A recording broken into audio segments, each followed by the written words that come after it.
আসসালামু আলাইকুম। অবশেষে আমিও চলে আসলাম সিটি সেন্টারে। এক ছোট ভাইয়ের সাথে ঘুরতে গেছিলাম। হঠাৎ মনে হলো কিছু নিয়ে নেই। তাই কটি বিস্কিট আর এক বক্স চকলেট নিলাম। চকলেটটা আমার অনেক পছন্দ। আর বিস্কিটটা অসাধারণ, ফ্যান্সি মিল্ক বিস্কিটটা অসাধারণ মজাদার একটা বিস্কিট। ছোট ভাই বললাম, তুমি একটা ভিডিও করে দাও আমার। ছোট লাইনে দাঁড়াতে থাকতে হয়, অনেক লোকজন ছিল, তাই লাইনে পড়ে গেছিলাম। কিছুক্ষণ অপেক্ষা করার পর যখন আমি তার হাতে আমার কার্ডটা ধরিয়ে দিলাম, কার্ডের মাধ্যমে বিলটা পেমেন্ট করলাম।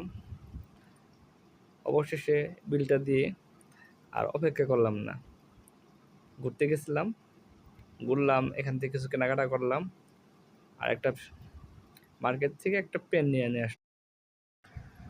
সবাই আমার ভিডিওতে সবাই একটু লাইক দিবেন এবং শেয়ার করবেন।